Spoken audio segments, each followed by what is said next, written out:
Hello friends, welcome back to our channel R learning classes. आज हम पढ़ने वाले हैं मोशन नहीं, वर्क एंड एनर्जी का एक और चैप्टर क्लास 9 का। ठीक है, तो हम लोगों ने काफी कुछ पढ़ लिया था इससे पहले। कंटेंट वगैरह क्या था वो देख लिया था, क्या क्या टॉपिक्स कवर होंगे वो देख लिया था, और एनर्जी तक भी हम लोग पढ़ चुके थे। तो हमने बताया था लास्ट टॉपिक जो आपको बताया था एनर्जी में, वो बताया था कि एनर्जी कितने टाइप्स की हो सकती है, डिफरेंट फॉर्म्स ऑफ एनर्जी। और जो हमें पढ़ना है इस क्लास में, इस सिलेबस में क्या क्या है हमारे, काइनेटिक एनर्जी और पोटेंशियल एनर्जी।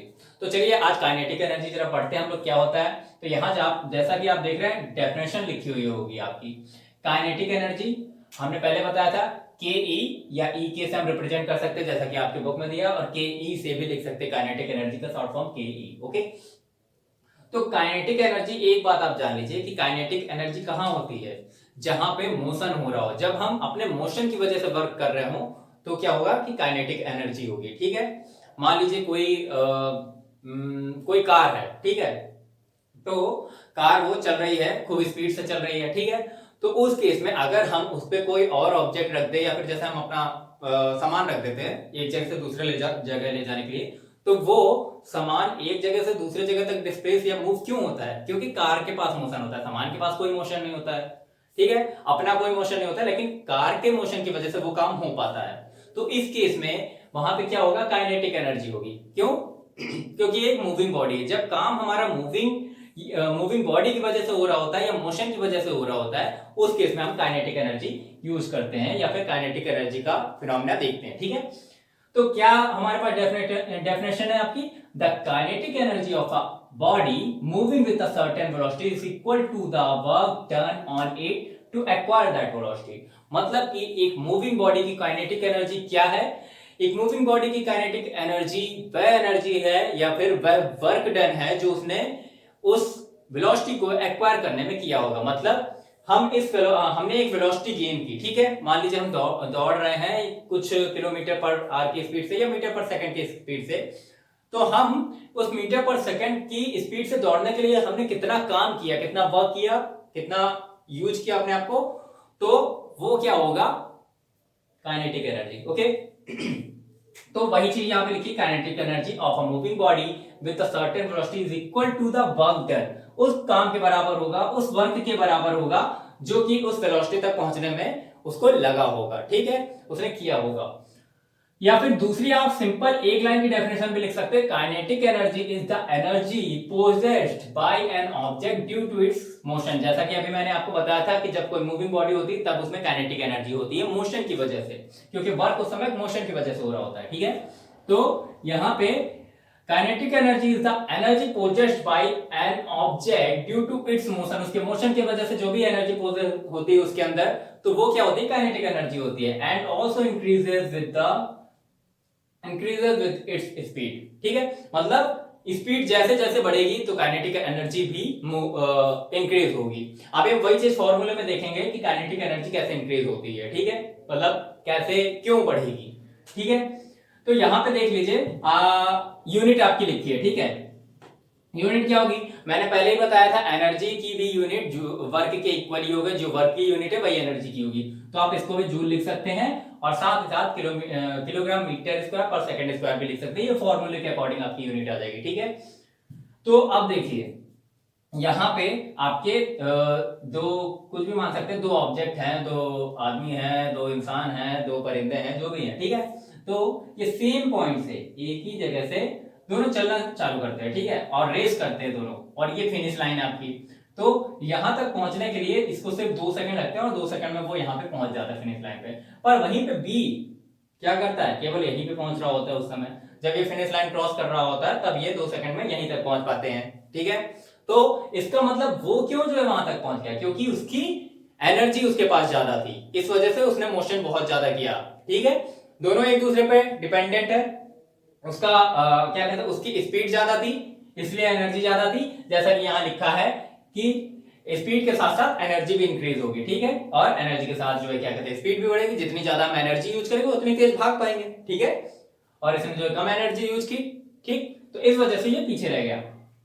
तो कुछ ऐसा ही फिनोमिना है। अब हम इसकी प्रूविंग देख लेते हैं कि कैसे होती है। ठीक है, तो आपने मोशन चैप्टर पढ़ा होगा, ओके। मोशन चैप्टर में आपने एक इक्वेशन पढ़ी होगी, एक्चुअल में 3 इक्वेशन पढ़ी होंगी मोशन की, ठीक है। तो उसके अकॉर्डिंग देखते हैं हम लोग, उसको आपको याद रखना है। यहाँ पे हमारे एक कोई भी ऑब्जेक्ट है ए, ठीक है, या फिर ये हमारा पहला पॉइंट है और ये फाइनल पॉइंट है मान लीजिए, ठीक है। तो ये 2 पॉइंट है ए और बी, इसके बीच देखिए आपकी क्या मान लेते हैं डिस्प्लेसमेंट कितना है एस, ओके। और यहां पे ऑब्जेक्ट की वेलोसिटी कितनी होगी u, इनिशियल वेलोसिटी है जो आपकी, ठीक है। इनिशियल वेलोसिटी लिख लेंगे आप इसको, और यहां पे आपकी क्या होगी v, फाइनल वेलोसिटी, ओके। यहां फाइनल वेलोसिटी हो जाएगी आपकी। अब क्या बचा ए। ये जो मोशन हुआ है इसमें आपका एक्सेलरेशन यूज हुआ होगा, क्योंकि अगर यूनिफॉर्म एक्सेलरेशन है तो मतलब एक ही स्पीड से जो मूव कर रही होगी, तो ये यूनिफॉर्म मोशन है, ठीक है। यूनिफॉर्म मोशन में एक्सेलरेशन आपका यूनिफॉर्म क्या है ए, ठीक है।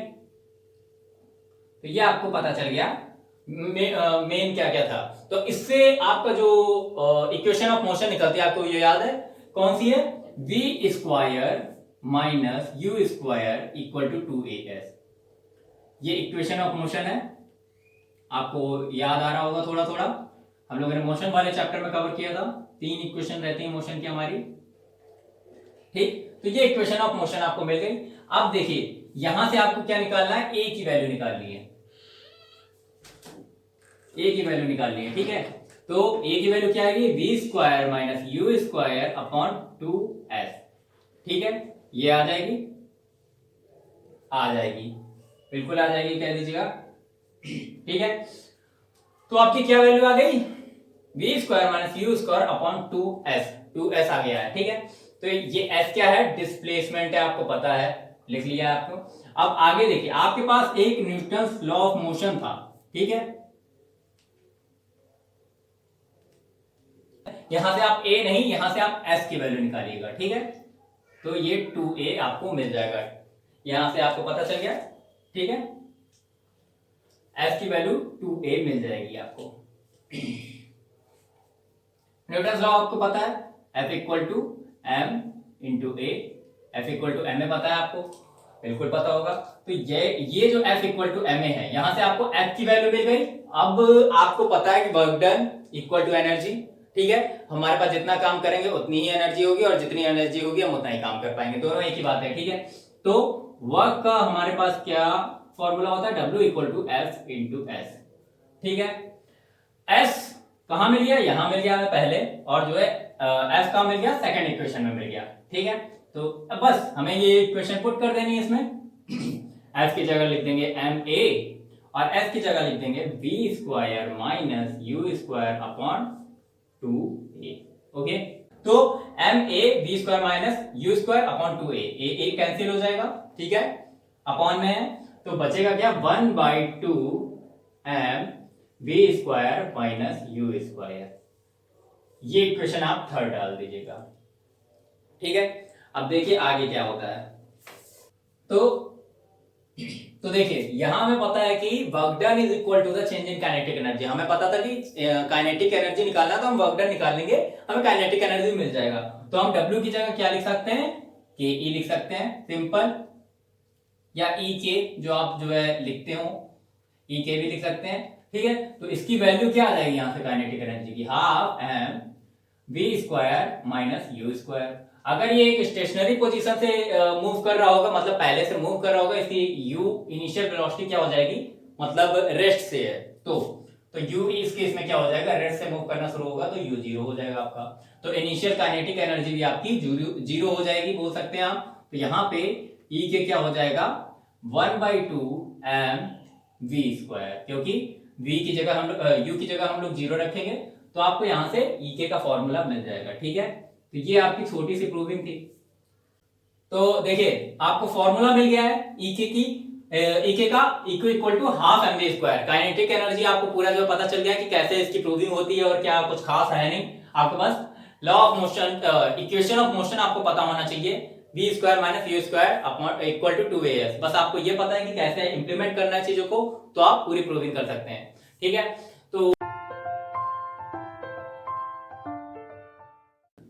तो तो चलिए अब हम लोग देखते हैं पोटेंशियल एनर्जी। इसको हम किससे रिप्रेजेंट करते हैं, ईपी और पीई से।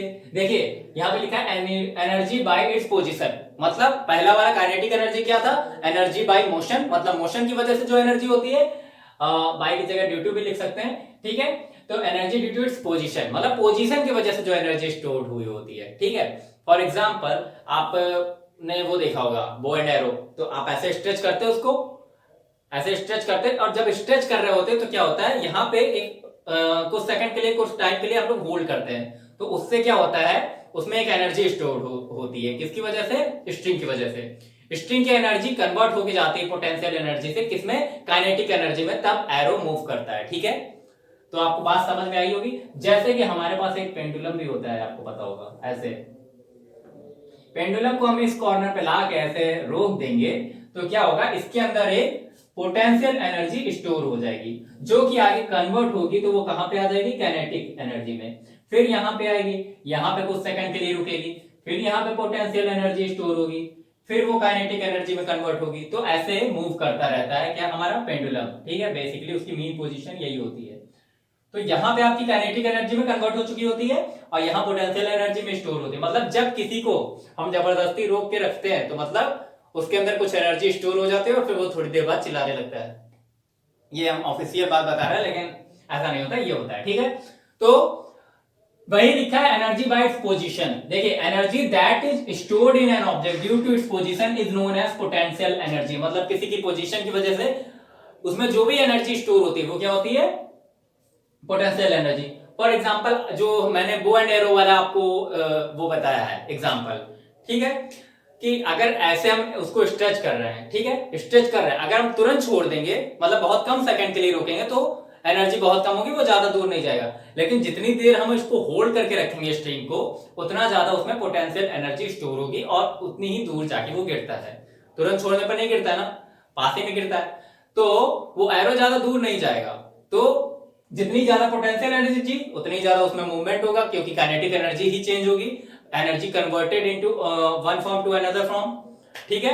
एनर्जी को हम डिस्ट्रॉय तो कर नहीं सकते, ना ही मतलब रोक सकते हैं, लेकिन हम उसे कन्वर्ट कर सकते हैं एक फॉर्म से दूसरे फॉर्म में। तो यहाँ जो एनर्जी है, पोटेंशियल एनर्जी कन्वर्ट है, मतलब स्टोर है, वो कन्वर्ट होकर आगे क्या होती है, काइनेटिक एनर्जी में बदल जाती है, और जिसकी वजह से मोशन होता है बॉडी में, ठीक है। ये बात पता चल गई। दूसरा आपका एक और है, if an object is position eight a height above और बिलो, ठीक है। तो मतलब कि यहां पे कोई ऑब्जेक्ट है, ये किस हाइट पे है, मान लेते हैं यहां ग्राउंड है आपका, ठीक है, तो ये एच हाइट पे है। तो जब इस तरह का केस बनेगा, तो इस ऑब्जेक्ट पे दो क्या लग रहे होंगे, फोर्स लग रहे होंगे। फोर्स क्या होगा आपका, एम जी। वैसे तो फोर्स आपका एम ए होता है, मतलब मास इनटू एक्सेलरेशन, पर यहां पे एक्सेलरेशन क्यों होगा, यहां पे आपका ये जो ऑब्जेक्ट है मूव क्यों करेगा, क्योंकि ग्रेविटी उसे खींच रही होगी। तो इस केस में यहां पे क्या, ग्रेविटेशनल एक्सेलरेशन लगेगा, ठीक है। तो जब यहां पे वो पोटेंशियल एनर्जी आपकी स्टोर होगी पीई, तो वो किसकी वजह से स्टोर होगी, ग्रेविटेशन की वजह से, ग्रेविटी की वजह से, जी की वजह से। तो जब किसी हाइट पे किसी ऑब्जेक्ट में पोजीशन की वजह से एनर्जी स्टोर होगी, तो हम उसे क्या बोलेंगे, ग्रेविटेशनल पोटेंशियल एनर्जी। देखिए लिखा है, if an object is position at a height above और below the zero height is, मतलब जीरो हाइट किसको बोलेंगे, ये बोलेंगे, ये जीरो हाइट है, और यहां से एच हाइट पे मान लेते हैं हम लोग, ठीक है। तो जीरो हाइट के अबव या बिलो अगर कोई पोजीशन होगा ऑब्जेक्ट, तो उसके अंदर जो एनर्जी होगी, जो पोजेस्ट एनर्जी होगी, वो क्या होगी, ग्रेविटेशनल पोटेंशियल एनर्जी, ठीक है। क्योंकि ग्रेविटेशनल एक्सेलरेशन की वजह से एनर्जी उसमें स्टोर हो रही है। तो अब चलिए इसकी प्रूविंग देख लेते हैं। इसकी प्रूविंग तो कुछ है ही नहीं, ठीक है, देख लेते हैं फिर भी कि क्या है। और हाँ, आपकी जो यूनिट होगी ग्रेविटेशनल पोटेंशियल एनर्जी या पोटेंशियल एनर्जी की, तो वो भी क्या होगी, जूल होगी, क्योंकि एनर्जी की यूनिट ही जूल होती है। यहां पे भी आपका क्या होगा, शक्तिमानी गंगाधर वाला सीन। तो यहां पे एक ऑब्जेक्ट है आपका, मान लीजिए ये ऑब्जेक्ट है बड़ा सा, और ये आपका ग्राउंड है, ठीक है, और यहां हमारी पारी हो रही है। तो ये आपकी एच हाइट हो गई है, पारी नहीं हो रही है, यहाँ पे प्रोबिंग हो रही है, ठीक है। तो ये एच हाइट है, तो इसमें जो पीई होगी, मतलब पोटेंशियल एनर्जी होगी, वो एक हाइट पे स्टोर हो रही है, किस हाइट पे, एच हाइट पे। तो इसमें ग्रेविटी भी फोर्स लगा रही होगी, पुलिंग फोर्स किस साइड, डाउनवर्ड लगा रही होगी फोर्स, ठीक है, ताकि ये नीचे की तरफ जाए। इस वजह से इसमें एक एनर्जी स्टोर होगी जिसे हम पीई बोलेंगे, ठीक है। वो फोर्स क्या लग रहा होगा, मान लेते हैं फोर्स एफ लग रहा है, क्योंकि ग्रेविटी की वजह से है, तो वो क्या हो जाएगा mg, फोर्स आपका हो जाएगा mg। तो यहां पे हम लोग वर्क डन क्या मानते हैं, वर्क डन क्या होगा यहाँ पे, वर्क डन आपको पता है फोर्स इंटू डिस्प्लेसमेंट, ठीक है, ये आपको पता है। डिस्प्लेसमेंट, फोर्स आपका क्या है F और डिस्प्लेसमेंट है S मान लेते हैं, ठीक है। F की जगह आप लिख सकते हैं क्या, mg, ओके। और हाइट कितनी है h, मान लीजिए मतलब डिस्प्लेसमेंट कितना है, s कितना है आपका h, तो वहां पे हम लिख देंगे h, तो W इक्वल टू mgh। और हमें पहले से ही पता है कि शक्तिमानी गंगाधर मतलब एनर्जी और वर्क डन एक ही बात होती है, जितना काम उतना ही उतनी ही एनर्जी, जितनी एनर्जी उतना काम। तो यहाँ पे क्या हो जाएगा, वर्क डन को हम लोग पोटेंशियल एनर्जी के रूप में मानेंगे, और ये हो जाएगा हमारा फॉर्मूला क्या, mgh। mgh मसाले आपने सुना ही होगा, तो वही है ये mdh, सॉरी। तो ये mgh आपको फॉर्मूला लर्न करना बहुत ही इजी है, mdh मसाले खाइए, mgh को याद करके जाइए, ठीक है। तो ये भी आपका हो गया, बहुत ही छोटी सी प्रूविंग थी, आई होप कि आपको समझ में आई हो, बहुत ही इजी प्रूविंग थी क्योंकि। तो अच्छे से पढ़िए, खुश रहिए एंड थैंक्स फॉर वॉचिंग।